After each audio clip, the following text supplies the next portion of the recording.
यही वाला क्वेश्चन कर रहे हैं।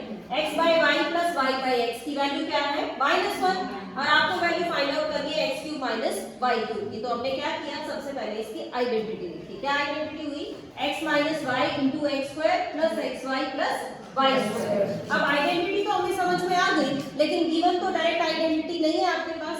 क्या करेंगे, इसको पहले सॉल्व करेंगे। देखो कैसे सॉल्व करें, एलसीएम ले लेते हैं हम इसका। एक्स वाई क्या बन जाएगा, ये x square plus y square is equal to -1। Next line में क्या किया, x square plus y square is equal to, इसको शिफ्ट कर लेते हैं यहाँ पे, तो ये हो जाएगा माइनस एक्स वाई मल्टीप्लाई हो जाएगा 1 से। नेक्स्ट लाइन में आप इसको राइट साइड में शिफ्ट कर लीजिए, ये बन जाएगा plus x y equal to 0। यानी जो आपके पास गिवन कंडीशन थी उससे आपके पास क्या आ गया, 0 आ गया। अब आप देखो ये वैल्यू क्या हम इसके प्लेस पे यहाँ रख सकते हैं, क्या बन जाएगा, यानी x माइनस वाई और इसके प्लेस पे है 0, 0 से मल्टीप्लाई करेंगे तो आंसर भी आएगा आपका 0। ठीक है, तो ऑप्शनल क्वेश्चंस को भी अच्छे से सॉल्व करना है, ऐसा नहीं है कि आप एक बार में ही आंसर दे सकते हैं। बेटा just give me your question. हाँ जी, फर्स्ट क्वेश्चन हो गया क्लियर? Yes ma'am. यही सेम क्वेश्चन पैटर्न चेंज होके आ सकता है। किस तरह से, मान लीजिए यहाँ पे -1 की जगह 1 आ जाए, तो यहाँ भी 1 आ जाएगा, यहाँ भी 1 आ जाएगा। इसको शिफ्ट करोगे तो ये माइनस एक्स वाई आ जाएगा। फिर क्या होगा, एग्जाम में क्वेश्चन किस तरह से आएगा, फिर आपको x cube minus y cube की जगह प्लस का पूछ लिया जाएगा। ठीक है, मैंने हर जगह चेंज कर दिया।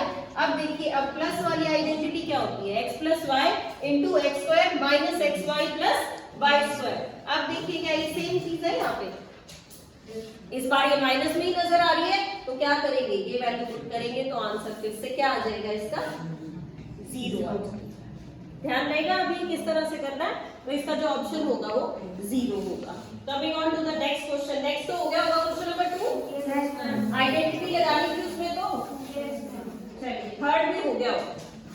फोर्थ क्वेश्चन देखते हैं।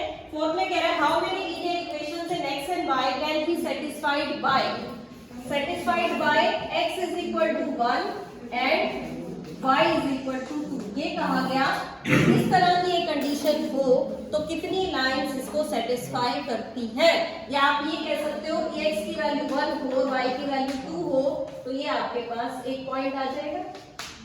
क्या है पॉइंट 1, 2। अब एक बात बताइए, मान लिया मैंने कहा ये पॉइंट 1, 2 मेरा यहाँ पे लाई कर रहा है, इससे कितनी लाइंस पास करा सकते हैं आप, तो इसका मतलब इसका आंसर कितना है, infinitely many. How many lines या how many solutions are there, infinitely many lines you can pass. समझ आ गया इसका रीजन? हाँ जी, number 5, if a point, the point whose ordinate is 4, क्या है ordinate, ordinate is 4 and lies on, किस पे लाई कर रहा है, y एक्सिस पे। ऑर्डिनेट भी तो y का एक पॉइंट होता है, ऑर्डिनेट आप किसको बोलते हैं, y को, तो और y एक्सिस पे लाई कर रहा है, इसका मतलब x इसका क्या है 0 और ऑर्डिनेट कितना है 4, तो पॉइंट क्या बनेगा 0,4। तो ये वाला ऑप्शन आपका राइट हो जाएगा। ठीक है, एक बहुत ही अच्छा और डिफरेंट क्वेश्चन था, क्वेश्चन नंबर 8। क्वेश्चन नंबर 8 में ये कहा गया कि ट्रायंगल की 2 साइड्स है, एक 1 है और एक है 1.5 सेंटीमीटर। ओके, और क्वेश्चन में ये कहा जा रहा है 4 ऑप्शंस हैं आपके पास। The first option is 3.4, the second option is 3.6, third option is 3.8, fourth option is 4.1। कि इन चारों में से ट्रायंगल की कौन सी साइड नहीं हो सकती, which of these can not be the side of the triangle. Triangle बनी हुई है, हमें पता है कि ट्रायंगल बनेगी, लेकिन कोई ना कोई एक साइड ऐसी है जो ट्रायंगल नहीं बनने देगी। ठीक है, अब हमने 8th में और 7th में एक रिजल्ट पढ़ा हुआ है कि ट्रायंगल की 2 साइड्स का सम क्या होना चाहिए, थर्ड वाली से बड़ा होना चाहिए। तो हम चेक करेंगे, देखिए ये तो बड़ा ही है, तो छोटे वाली देखें, 2 छोटे वाली को ऐड करेंगे, यानी सबसे पहले मैंने 1.5 में 3.4 ऐड किया, ये आया 4.9। फिर इसमें ऐड करके देखा, ये आया 5.1।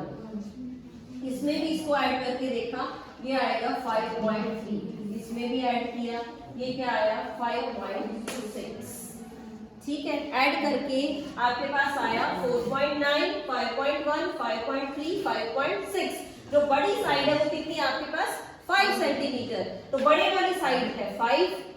तो ट्राइंगल में क्या रिजल्ट है कि छोटे वाली दो साइड्स आप ऐड करें तो ज्यादा आना चाहिए ना, यानी 5 से ज्यादा आना चाहिए। इसमें भी ज्यादा आया 5 से, इसमें भी 5 से ज्यादा आया, इसमें भी 5 से ज्यादा आया, लेकिन ये जो साइड है कौन सी 3.4, अगर ये हम लेंगे तो ट्राइंगल नहीं बनेगी, ठीक है। तो इसका ये ऑप्शन राइट हो जाएगा, यानी 3.4 जो है वो आपका राइट ऑप्शन, इसको लेके आप ट्राइंगल नहीं बना पाएंगे। ओके, क्वेश्चन नंबर 11 में क्या कहा गया था, बाय द हीरोन्स फॉर्मूला। तो आपको बेटा इसमें डायरेक्टली हीरोन्स फॉर्मूला ही लिखना था, लिख सकते हैं Heron's formula, S into S minus A, S minus B and S minus C. This is the Heron's formula that you have to use, yeah, you have to write down. Class mark निकालना आता होगा सभी को? Yes, class mark of the class, क्या class थी आपके पास 90 to 120। Class mark का formula क्या है, upper limit plus lower limit divided by 2, यानी आपको क्या करना था 90 प्लस 120 डिवाइडेड बाय 2, यानी 210 डिवाइडेड बाय 2, दैट इज 105। तो 105 इज द राइट आंसर। अच्छा जी, एक ही क्वेश्चन नंबर 16 था आपका, जिसमें इक्वेशंस दी हुई थी काफी सारी। मेरे ख्याल से जो बात कर रहे हैं ना वो आंसर बढ़िया करेंगे। देखिए फर्स्ट है equation of line which is y unit distance above x axis. ये x एक्सिस है, x एक्सिस से 5 यूनिट ऊपर है इस तरह से। तो इस इक्वेशन बतानी, इस लाइन की क्या बतानी है, इक्वेशन बतानी है। ऑप्शन बहुत सारे हैं, x तो है ही नहीं इसमें, क्या है y पे कितना है नंबर 5, तो इसकी इक्वेशन क्या बन जाएगी y is equal to 5, तो इसका बी ऑप्शन राइट, ठीक है। नेक्स्ट की बात करेंगे second part, x is equal to 7 and y is equal to 3 is the solution of the equation। किसी इक्वेशन का अगर आपको सॉल्यूशन चेक करना है तो कैसे करोगे भाई चेक, हाँ जी, किसी इक्वेशन का अगर आपको सॉल्यूशन चेक करना है कि सॉल्यूशन है या नहीं है, इस तरह से x is equal to 7, y is equal to 3, ये आपको कहा गया, बताइए ये सॉल्यूशन किसका है। ए पार्ट दिया गया 2x minus y is equal to 17, क्या इसका सॉल्यूशन है। बी में दिखाया आपको x plus y is equal to 21, क्या इसका सॉल्यूशन है। सी लिखा हमने x plus 2y is 70, और ऐसे ही डी पार्ट है 3x minus y is equal to 80। Check करना है कि ये सॉल्यूशन होगा या नहीं। क्या करें, वैल्यूज पुट कर करके चेक करेंगे। सबसे पहले फर्स्ट में देखा 7 के प्लेस x के प्लेस पे क्या पुट करेंगे 7, तो ये बनेगा 40 माइनस 3 क्या बना 17, तो इसका सॉल्यूशन तो नहीं हो सकता। नेक्स्ट पे आ जाइए 7 प्लस 3 कितना होता है 10, और दे रखा है 21, इसका भी सॉल्यूशन नहीं हो सकता। The next one is x के प्लेस पे 7 plus 2 into y, y is 3, तो 2 3 are 6, तो 7 plus 6 13, दे रखा है 17, ये भी सॉल्यूशन नहीं हो सकता। Check the next one, 7 put करिए यहाँ पे 7 3 are 21 minus 3 18, तो ये आपका राइट आंसर है। तो कौन सा ऑप्शन ठीक हो गया इसका, बी पार्ट ठीक हो गया। अच्छा नेक्स्ट पार्ट क्या है, any point on y axis, point किस पे है y एक्सिस पे। अभी तो देखा हमने अगर y एक्सिस पे पॉइंट है तो सिर्फ y होगा, x नहीं होगा उसके अंदर, तो कोई भी पॉइंट y एक्सिस पे होगा तो इस टाइप का नजर आना चाहिए आपको 0,y, तो उसी हिसाब से आप ऑप्शन लिख सकते हैं, ठीक है। हो गए होंगे सभी के? yes, अच्छा ये एक पॉइंट्स प्लॉट करने वाला क्वेश्चन और था, कोऑर्डिनेट्स फाइंड आउट हो गए थे सभी से? yes, पक्का? देखो 1 2 3 4 सारे पॉइंट्स इसमें डले हुए थे, तो सिर्फ आपको काउंट करके उसके कोऑर्डिनेट्स वगैरह भी चेक कर सकते हो आप और पॉइंट्स भी बता सकते हो, तो ये क्वेश्चन या तो इस तरह के स्टडी में आ जाए या फिर आपको ग्राफ पे प्लॉट करना आ जाए, दोनों ही मेथड से आपको ये आना चाहिए। अच्छा जी, इसके बाद जिस एक क्वेश्चन में प्रॉब्लम होगी आप लोगों को वो है क्वेश्चन नंबर 26। जिनके पास पेपर है वो पढ़ सकते हैं। उसमें ये कहा गया था कि एक डाइस थ्रो की गई। क्या किया गया है? डाइस को थ्रो किया गया और कितनी बार थ्रो किया गया? 100 टाइम्स। तो टोटल आपके पास जो केसेस है वो कितने हैं? 100। टोटल केसेस आर 100 और फिर ये कहा गया कि 6 आया और 6 आने की प्रोबेबिलिटी आपको क्वेश्चन में गिवन है 2/5। और क्वेश्चन में ये कहा गया कि आप बताइए 6 कितनी बार आया है, हाउ मेनी टाइम्स 6 कम्स। बेटा अपनी बात है तो आपकी बात में भी हो जाएगी। हाउ मेनी टाइम्स 6 कम्स और क्वेश्चन में कहा गया कि 6 की प्रोबेबिलिटी है 2/5। हमने अज्यूम कर लिया कि 6 आपका x टाइम्स आया। मैंने ये मान लिया कि 100 टाइम्स जब डाइस को थ्रो किया गया तो उसमें से x बार क्या आया? 6 आया। तो प्रोबेबिलिटी ऑफ 6 फॉर्मूला क्या लगाना चाहिए? Favourable cases upon total cases. 6 आया x बार और टोटल है कितने? तो ये प्रोबेबिलिटी आ गई 6 की। ठीक है, और क्वेश्चन में गिवन है प्रोबेबिलिटी कितनी है? 2/5। तो अब आप क्या करें? क्रॉस मल्टीप्लाई कर लें इसको। क्या बन जाएगा? 5x = 100 into 2 और नेक्स्ट लाइन में क्या करें? 5 इसके साथ मल्टीप्लिकेशन में है, यहाँ शिफ्ट करोगे तो डिवीजन में आ जाएगा। राइट, अब इसको कट कर लीजिए। 5 बनता 5 2 10 और 0। तो the value of x is 40।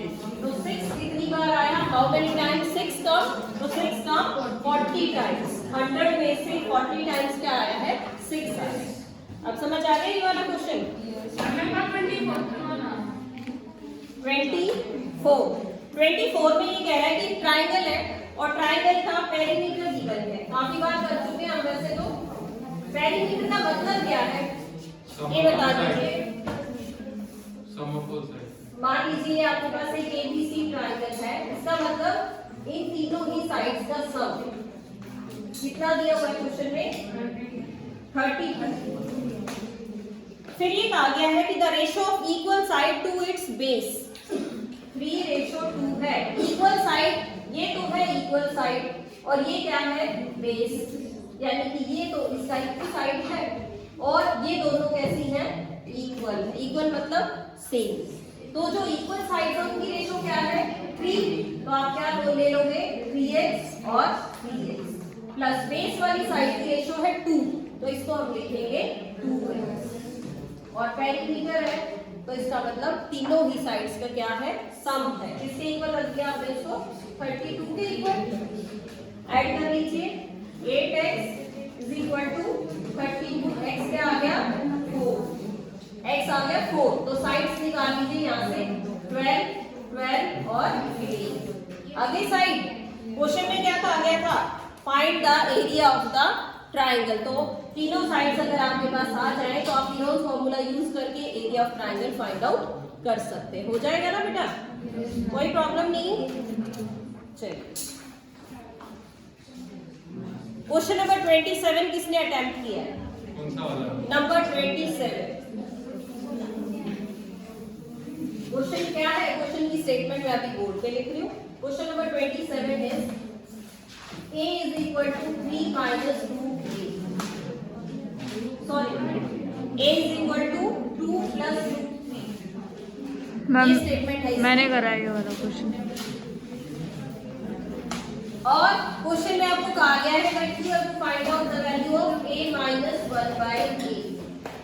ये आपको निकालना है। ओके, काफी इंपॉर्टेंट क्वेश्चन है, एक बार समझ लीजिए। उसके बाद क्लास में ऐसे ही आपको करके दिखाने। a गिवन है और a minus 1/a निकालना है। तो सबसे पहले क्या करेंगे? a से 1/a लिखेंगे।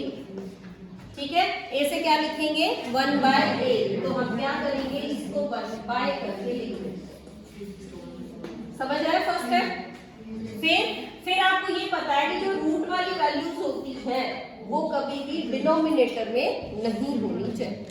और इसके लिए क्या करेंगे? रैशनलाइज करेंगे। रैशनलाइज करना आप लोगों को आता है, यानी हम साइन चेंज करेंगे, बीच में प्लस का साइन है तो माइनस हो जाएगा और माइनस होता तो प्लस हो जाएगा। तो इस तरह से 2 + √3 है, रैशनलाइज किया 2 - √3 से, मल्टीप्लाई कर दिया न्यूमरेटर को भी और डिनोमिनेटर को। देखिए नेक्स्ट वैल्यू 2 - √3, 1 से मल्टीप्लाई करोगे तो सेम आ जाएगा, और यहाँ क्या है, नीचे मल्टीप्लाई करेंगे तो ये है a + b और 2a - b, आइडेंटिटी आती है आपको लगानी, क्या बनेगा a² - b², a है यहाँ पे 2, यानी 2 का स्क्वायर माइनस √3 का स्क्वायर। सॉल्व कर लेते हैं इसको, ये आएगा आपका 2 - √3, नीचे क्या बन गया 4 - 3, 4 - 3 क्या होता है 1 तो आप ना भी लिखे, ये क्या आया 2 - √3, यानी a की वैल्यू अगर 2 + √3 है तो 1/a हमने क्या निकाल लिया 2 - √3। अब आपको ये निकालना था क्वेश्चन में a - 1/a, तो a के प्लेस पे लिखा 2 + √3, बीच में माइनस का साइन लगाइए, 1/a क्या निकाला आपने 2 - √3, ये भी लिख दीजिए यहाँ पे 2 - √3, साइन चेंज करेंगे बेटा, 2 + √3 ये हो जाएगा -2 और माइनस +√3, 2 से आपका जो 2 है वो कट हो गया और √3 + √3, 2√3, ये आपका आंसर आ जाएगा। The answer is 2√3। फिर से समझ लीजिए क्या किया, क्वेश्चन में a गिवन था 2 + √3, आपको सब्ट्रैक्ट करना a - 1/a, तो first of all you have to find out 1/a। 1/a आप फाइंड आउट करेंगे तो क्या किया, इसका रेसिप्रोकल लिख लिया, रेसिप्रोकल मींस इसका उल्टा कर, जैसे a है, a का अपोजिट क्या है 1/a, ऐसे ही ये जो नंबर है 2 + √3, इसका अपोजिट क्या होगा 2 + 1/2 + √3। फिर नेक्स्ट स्टेप में रैशनलाइज करेंगे और रैशनलाइज करके आइडेंटिटी को यूज करेंगे, हो जाएगा। दिस इज द आंसर, देख लीजिएगा जिसका ठीक है, बेटा क्लोज कर दो।